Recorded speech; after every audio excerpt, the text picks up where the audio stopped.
Apocalipse capítulo 2, a gente vai ler do versículo 8 em diante. Deixa eu só abrir aqui. O pastor sentiu no coração de estar trazendo, nas quintas-feiras, a história da igreja, das 7 cartas do Apocalipse. Semana passada ele falou sobre a igreja de Éfeso. Hoje nós vamos falar sobre a igreja de Esmirna. E é muito bom. É um assunto, vocês vão sempre estar vendo a gente repetindo as coisas aqui na igreja, sobre palavra, versículos, e parece que é repetição, mas não é, porque a Bíblia em si, ela é repetição. Se você for ver, ela repete. Aí eu me lembrei, estava até conversando isso com o Dudu ontem, eu falei, Dudu, que um pastor ficou pregando durante um mês falando do amor. O amor, o amor, o amor. Aí teve uns membros, tem aquele pessoal que é mais abusado, chegou o pastor, o senhor só está pregando de amor, de amor, de amor, de amor. Poxa, não dá para mudar, não? E ele falou, só vou mudar quando vocês começarem a amar. Aí o irmão ficou com cara de ué. Então, a palavra vai sempre repetir, porque a gente sempre está em construção, sempre está errando, sempre está precisando rever. Então, assim, eu aprendo muito quando eu entro nessa parte das igrejas, do Apocalipse. Porque uma das coisas interessantes é porque Jesus não esconde o pecado de nenhuma delas. Né? A Esmirna, inclusive, é uma igreja que não tem a pontuação do que Deus tem contra ela. Nem Esmirna, nem a igreja de Filadélfia. São as 2 igrejas, mas as 5, as outras, o que eu tenho contra ti, o que eu tenho contra ti, o que eu tenho contra ti.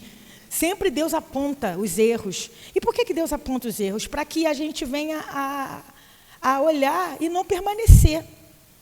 Por isso que eu falo que ter a minha cabeça é ruim por causa disso. Porque eu lembro da Bíblia. Às vezes eu estou pronta para fazer uma besteira. Aí eu falo assim, eu orei. Deus, eu orei porque minhas finanças estão... Eu não posso gastar. Nego, vamos tomar um sorvete?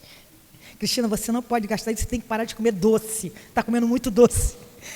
Mas assim, a Bíblia, ela sempre me constrange, porque eu me lembro. Quando eu estou numa situação, eu lembro que eu orei ao Senhor, que eu falei, Deus, me ajuda a administrar isso aqui, me ajude a abrir mão disso aqui, me ajude a parar de fazer isso. Aí a mente da gente vai lá na palavra, às vezes, a maioria das vezes a gente é rebelde mesmo, a gente acaba fazendo, mas a palavra de Deus, ela sempre vai trazer para nós correção, porque nós somos filhos de Deus e somos filhos amados. Então vamos fazer o seguinte, a gente vai ler todo ele primeiro, e depois nós vamos pontuar algumas coisas para nós. Carta à igreja de Esmirna, Apocalipse capítulo 2, versículo do 8 até o versículo 11, diz assim: E ao anjo da igreja em Esmirna, escreve, isto diz o primeiro e o último, que foi morto e reviveu. Presta bem atenção, assim, quando vocês forem ler as cartas, vocês prestem bem atenção na primeira parte que fala, porque tem a ver com o que a igreja está vivendo. Ele vai falar assim, ele sempre vai falar assim, eu sou aquele que viveu isso, que aconteceu isso, e na carta para aquela igreja, a igreja está passando por aquela situação. Vou ler novamente isso aí, porque vocês vão entender. Ó. E ao anjo da igreja Esmirna, escreve, isto diz o primeiro e o último, que foi morto e reviveu. Pode continuar. Conheço as tuas obras, e tribulação, e pobreza, mas tu és rico, e a blasfêmia dos que se dizem judeus e não são, mas são da sinagoga de Satanás. Nada tema das coisas que hás de padecer. Eis que o diabo lançará alguns de vós na prisão, para que sejais tentado, e tereis uma tribulação de 10 dias. Sê fiel até a morte, e dar-te-ei a coroa da vida. Quem tem ouvidos, ouça o que o Espírito diz às igrejas. O que vencer não receberá o dano da segunda morte. Agora coloca para mim o versículo 8, depois o versículo 11. Olha o que ele fala no 8. Ao anjo da igreja de Esmirna escreve, isto diz o primeiro e o último, que foi morto e reviveu. Versículo 11. Ao que vencer, não receberá o dano da segunda morte. Então, assim, a Bíblia ela é toda bem costurada. Ela é toda bem costurada. As cartas, elas têm todo o significado em tudo que ela fala. E a gente vai falar um pouquinho sobre isso. Primeira coisa que eu queria trazer, algumas características daquele lugar. Esmirna, hoje é uma cidade lá na Turquia. Nem tem mais esse nome, tem outro nome lá que eu não vou saber falar, só veio a Turquia. É uma cidade portuária. E toda cidade portuária, geralmente, era muito rica. porque recebia os barcos, recebia as navegações e recebia as exportações de outros lugares. Então, era um lugar, a cidade de Esmirna era um lugar rico, próspero, vamos dizer assim. Mas a igreja, ela era conhecida por enfrentar extrema perseguição. Essa perseguição das igrejas acontece mais ou menos de 100 depois de Cristo a 330, que é quando Constantino se converte, para a gente ter uma ideia. Então, eles passam por alguns lugares que tem mais perseguição do que outros. E a igreja de Esmirna era um lugar que era muito perseguido. E a gente vai falar sobre isso. A palavra Esmirna, ela deriva da mirra. A mirra é uma resina aromática que exala um perfume bem gostoso, que deve ser, porque Jesus ganhou. Quando Jesus nasceu, que os magos foram lá, eles deram ouro, incenso e mirra, que são coisas de valor que foi dado para Jesus quando Jesus nasceu. Então, devia ser algo que tinha um cheiro bom e que também tinha um certo valor. Se Jesus ganhou quando ele nasceu, e aquilo era para sustento dele até ele ganhar a maioridade. E outra característica da mirra, quanto mais triturada, quanto mais amassada, ela fica mais cheirosa, ela solta mais o seu perfume. Então, assim, tudo tem a ver com aquela igreja. Aquela igreja passava por uma perseguição muito grande, era triturada e era amassada. Aí eu achei bonito, porque eu escrevi aqui, é o perfume da fidelidade. Aquela igreja, apesar de passar pelo que ela passava de perseguição, ela era fiel. Ela permaneceu fiel. Então, o perfume que ela exalava, assim como o nome da própria cidade, Esmirna, que tem a ver com mirra, que quanto mais estruturada, quanto mais amassada, exala o perfume que ela exalava era um perfume de fidelidade. Agora eu faço uma pergunta aqui só para a gente entender, né? Para a gente se colocar. Qual é o perfume que você tem exalado? É uma pergunta para nós. A Bíblia fala que nós somos o bom perfume de Cristo. Precisamos ser o bom perfume de Cristo. Por onde a gente passar, as pessoas sentem, essa aí tem cheiro de Cristo. Será que esse cheiro é como? É o cheiro da Natura, da Boticário? Qual é o perfume mais caro, gente, que tem? Eu nem sei, porque Natura eu sei que não é. Boticário também não sei. Deve ser aqueles perfumes importados, árabes. Árabe. É árabe agora, está assim, né, bem conhecido. Nós precisamos passar o perfume de Jesus por onde quer que a gente vá. E é engraçado que cheiro é uma coisa muito interessante, né? Que quando você passa o perfume, dependendo da pessoa, o perfume tem um cheiro diferente. Tem pessoas que fixam mais o perfume no corpo, outras não. E dependendo do corpo, do suor, da pele oleosa, de como é, aquele cheiro transmite algo diferente. Tanto que muitas vezes, não sei se vocês são assim, você passa o perfume, você não sente o teu cheiro, sente? Mas tem gente que chega perto de você e fala, tá tão cheirosa. Aí você fica até meio sem graça, fala assim, tô cheirosa. Porque a sensação, igual acabei de suar, né? A sensação que eu tenho é que eu não estou muito cheirosa, não. Mas às vezes, o próprio suor, conforme você passa o perfume, ele exala. O que eu quero dizer com isso? A nossa vida precisa estar impregnada em Cristo. E muitas vezes quem vai sentir o cheiro não é você. São outras pessoas que vão sentir o cheiro de Cristo através da sua vida. Então vamos lá para a gente poder destrinchar essa palavra.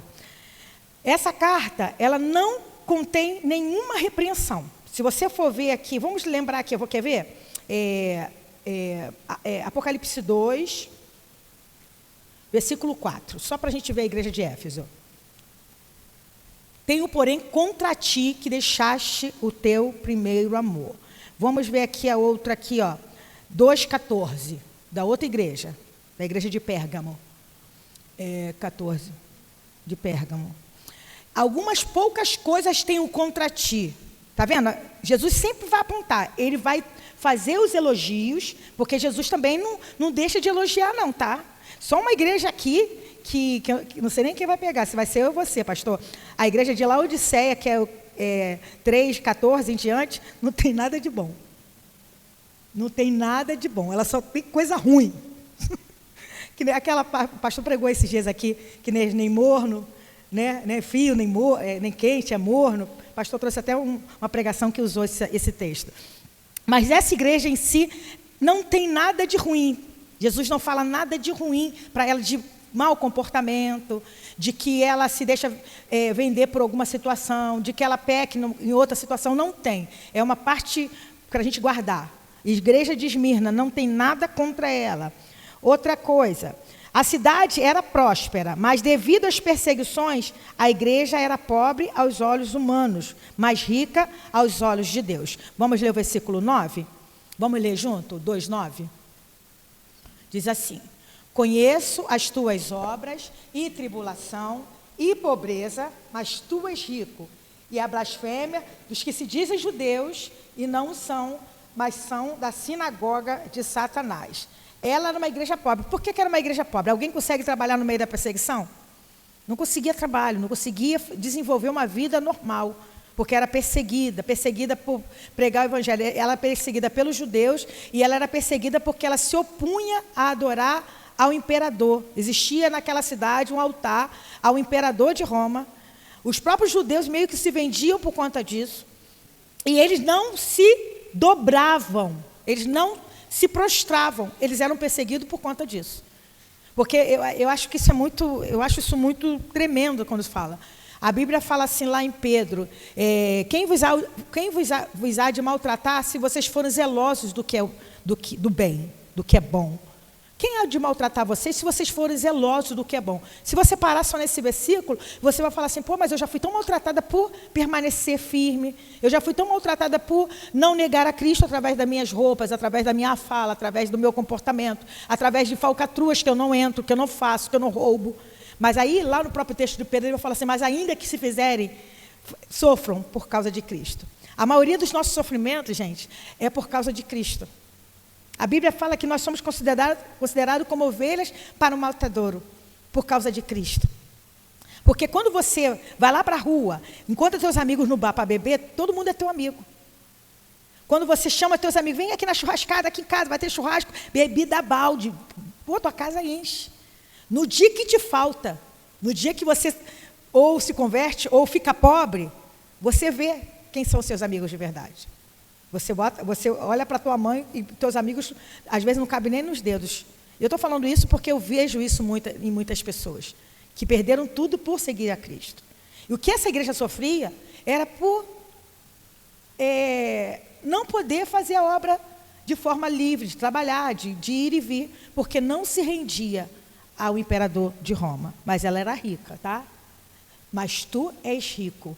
Agora, outra pergunta para nós. Você quer ser rico aos olhos dos homens ou aos olhos de Deus? Qual a riqueza que nós devemos realmente procurar? Eu não estou dizendo para vocês e para mim que a gente não deva trabalhar, tá, gente? Nem que a gente queira crescer financeiramente, queira desenvolver profissionalmente, que traga algum benefício para a gente e que traga um certo conforto. Mas muitos têm se perdido no meio disso. Se enchem das coisas desse mundo e esquece que a verdadeira riqueza é ser rico para com Deus.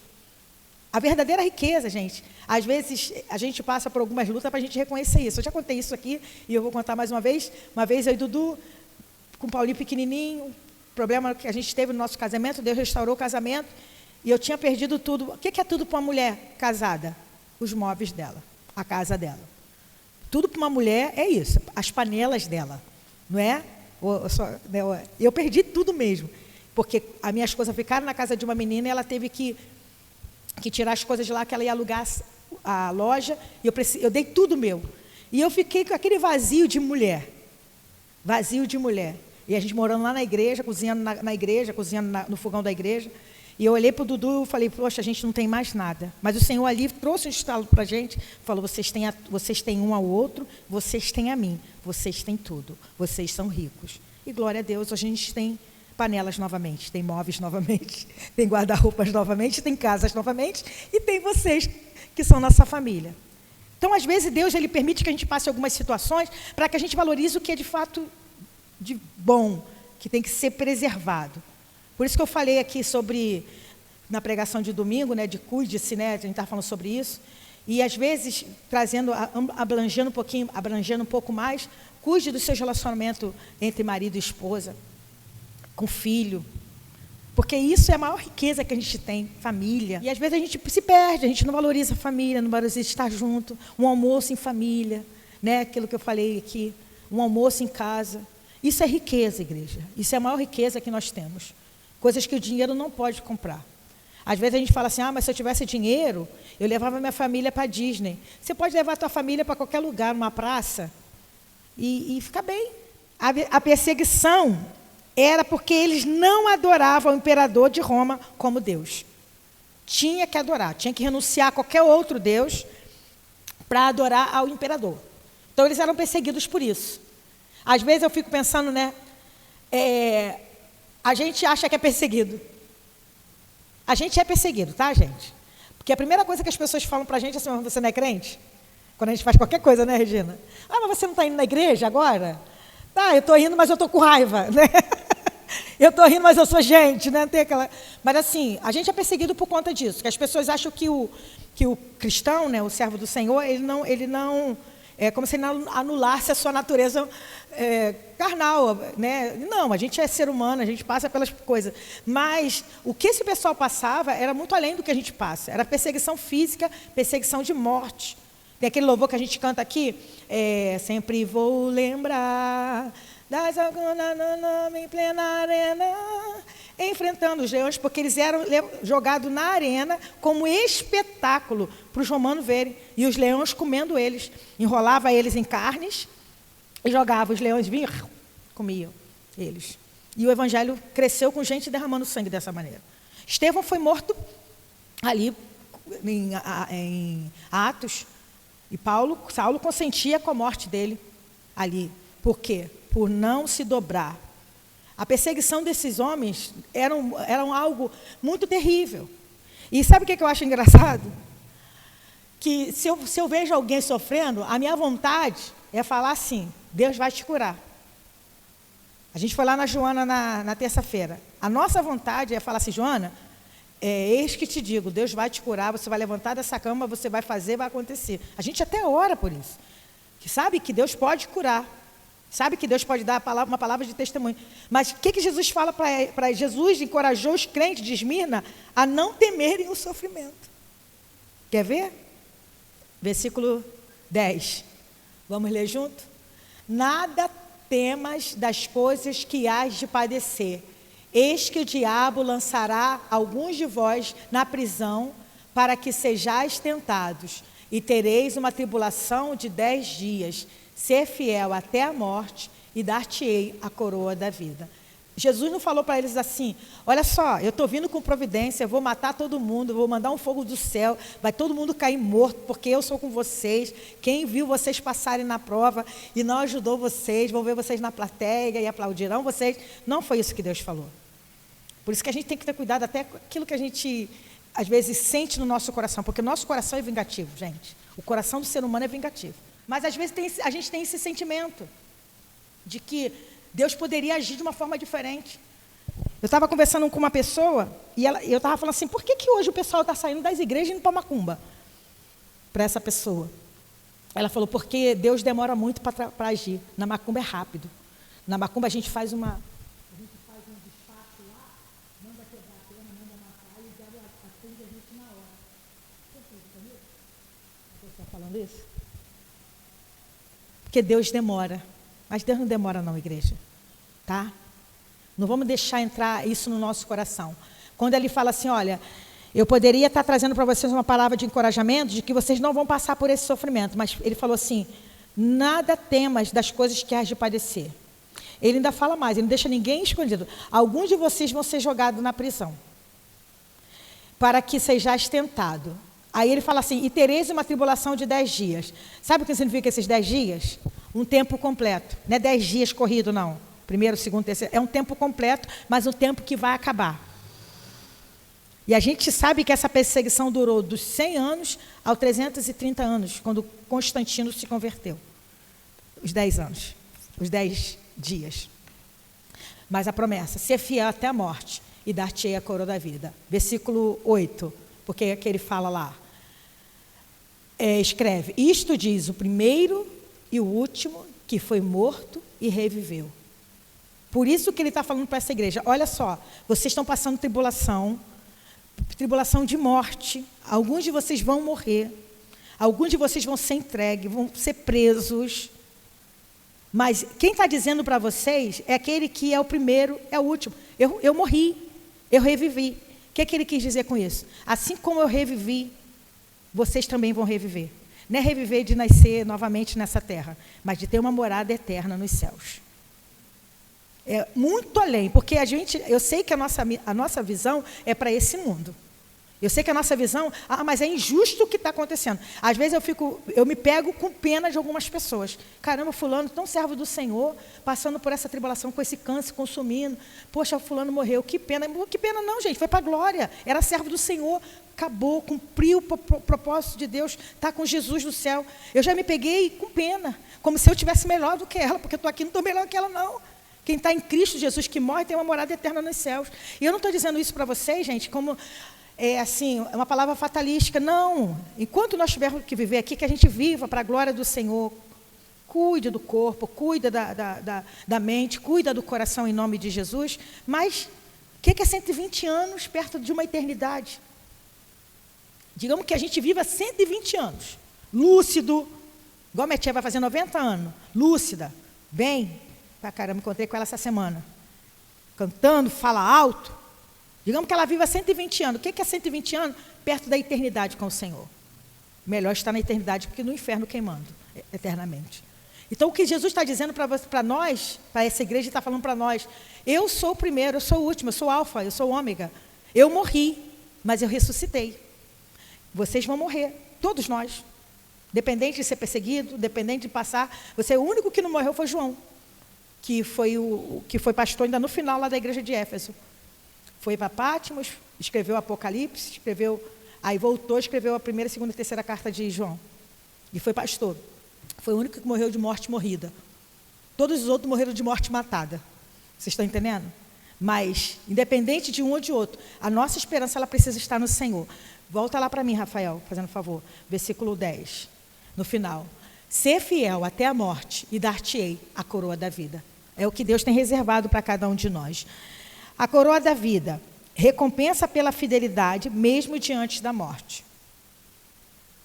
Eu me lembro de uma vez, uma peça que teve, uma peça mesmo, entrou um homem vestido de demônio na igreja. E era uma peça. E teve gente que deu ruim. Eu não vou te largar, não, eu não vou te largar, eu estou contigo. Era uma peça. Agora, vamos lá, se acontecer uma situação dessa, humanamente falando, o que você pensa? Entrar um cara aqui e falar assim, ou nega Jesus ou mato todos vocês. Humanamente falando, o que eu vou falar? O que nós vamos fazer? Ter medo. Humanamente falando, não, por favor, não me mate. Meu filho, minha nora, minha neta, minha casa, meu isso. Aí a gente olha esses homens que sofreram as perseguições. O que deram tanta coragem a eles naquele momento? Só o Espírito Santo de Deus, gente. Para você entrar numa arena, para você entrar... Até hoje tem cristãos que são perseguidos no mundo inteiro. Por não negar o Jesus. Até hoje. Ser fiel até a morte e dar-te-ei a coroa da vida. Não se venda, tá, igreja? Que a gente não se venda pelas situações, pelas tribulações. Mas minha família virou as costas contra mim, porque agora eu sou crente. Porque lá no trabalho ninguém está falando comigo direito, porque eu sou crente. E tantas outras coisas. Ser fiel até a morte, dar-te-ei a coroa da vida. Aqui, sobre a coroa da vida, também a imunidade à segunda morte. Deixa eu explicar uma coisa para vocês. Quem nasce uma vez, morre duas vezes. Quem nasce duas vezes, morre uma vez. Vou explicar. Quem nasce uma vez, nascimento natural, da mamãe e do papai, nasceu. E não aceitar a Jesus, não nascer em Cristo, vai ter a morte física, que todos nós vamos passar, e vai ter a morte espiritual, porque não confessou a Jesus Cristo como seu Senhor e seu Salvador. Mas quem nasce duas vezes, nasce fisicamente e entende, eu não tenho outro caminho, eu sou de Cristo, eu quero a Jesus, eu quero seguir seus passos, eu quero nascer de novo, morre uma vez, morre só a morte física e vai viver uma vida eternamente com o Senhor. Que isso seja algo que acalente nosso coração. As perseguições eram Roma e eram os judeus. Os judeus eram os irmãos que tinham a sinagoga ali, na própria Esmirna, mas eles, de certa forma, ia contra, porque os cristãos em Cristo é como se eles fossem rebeldes à lei de Moisés, às antigas leis. Mas os judeus eram também filhos de Abraão, mas eles também perseguiam. E às vezes na nossa vida, os que vão se levantar contra a gente são da nossa própria casa. Eu não estou falando de marido e esposa somente. Pessoas próximas a gente, trazendo palavras para nos desanimar. Mas ser fiel até a morte e dar-te-ei a coroa da vida. Não desanime, não pare, em nome de Jesus. O confronto dado por Jesus não é o livramento do sofrimento. Às vezes o Senhor vai falar comigo, vai trazer uma palavra de ânimo, vai falar para mim assim para você: filha, olha, quando acabar essa tribulação, você vai ganhar um carro, você vai ganhar uma casa, você vai vencer isso e aquilo. Mas às vezes Deus não vai falar nada disso. Deus vai falar só assim: ser fiel até a morte. E você vai receber uma coroa da vida. Dependente do que Deus tem para nós, materialmente falando, busque as coisas espirituais. Porque as coisas materiais, a Bíblia fala que a traça e o ferrugem corrói. As coisas materiais, o carro, esse carro aí, 2014, daqui a pouquinho está corroído. O Fusca está lá, que o Dudu vai consertar amanhã. Corroidinho, porque é 78, é velhinho. Daqui a pouco, a gente vai ajeitando ele, que a gente quer que ele dure bastante, que ele vire uma relíquia, o Fusquinha. Mas a traça e o ferrugem acaba. Fusquinha, Étio, qualquer coisa, cadeira, daqui a pouquinho tem que trocar, começa a enferrujar, começa a quebrar. Mas o que Deus, Ele quer que a gente realmente aprenda é a construir as coisas que são espirituais, onde a traça nem o ferrugem pode consumir. Construir tesouros que estão indo direto para a glória de Deus. O que seria isso? Uma vida de submissão, uma vida de obediência. Ore uns pelos outros. Às vezes não sabe o que orar, não tem o que orar, faça um caderninho de oração, escreve o nome das pessoas. Eu não tenho a cabeça igual da pastora. Ela lembra. Faz um caderninho. Ou coloca um bloco de notas no celular, já que a gente usa tanto o celular, bota lá o nome da lá. Orar pela Elizabeth, a irmã da Margarete. Orar, entendeu? Isso ajuda a gente. Você vai orando, Senhor, em nome pela Elizabeth, Deus que está ali, em nome de Jesus. Isso é um papel nosso como igreja. Interceder, clamar, orar, buscar a face do Senhor, separar tempo para ler a palavra. Isso tudo vai fortalecer a gente para a gente passar pelas tribulações e para a gente conseguir vencer todas as coisas para a honra e glória do Senhor. Vamos falar esse final, ser fiel até a morte, dar-te-ei a coroa da vida? A gente primeiro vai ler, o 10 mesmo, ali no finalzinho, tá vendo? Ser fiel até a morte. No final, é o último pedaço do versículo. Depois ele vai tirar, a gente vai falar de cor. Vamos ver, Salete? Vamos ver, Salete, você consegue ver? Salete estava ali orando, estava em uma oração bem profunda. Vamos junto? Ser fiel até a morte e dar-te-ei a coroa da vida. Vamos falar, tira aí, Rafael. Vamos lá. Ser fiel até a morte e dar-te-ei a coroa da vida. Apocalipse 2:10, a parte final. Então, que isso seja algo para a gente guardar. Ser fiel até a morte e dar-te-ei a coroa da vida. Guarde isso no coração de você. Vai vir uma tribulação, vai vir uma luta, pessoas vão querer que você pare, situações vão querer que você desista. Você é fiel até a morte do teu eu, a morte do teu ego, a morte da tua vontade. A Bíblia não fala isso, gente? Se tem alguém te fazendo mal, querendo que você ande uma milha, ande duas, se alguém bate de um lado, deu o outro, você vai morrer. Tu pensa que você não vai morrer, não? É morrer e morre bonito, né? Porque a vontade que você tem não é de morrer. Ser fiel até a morte. Morte do eu, morte do ego, morte física, mas não deixe a morte espiritual chegar na tua vida em nome de Jesus. Amém? Então vamos orar, pastor?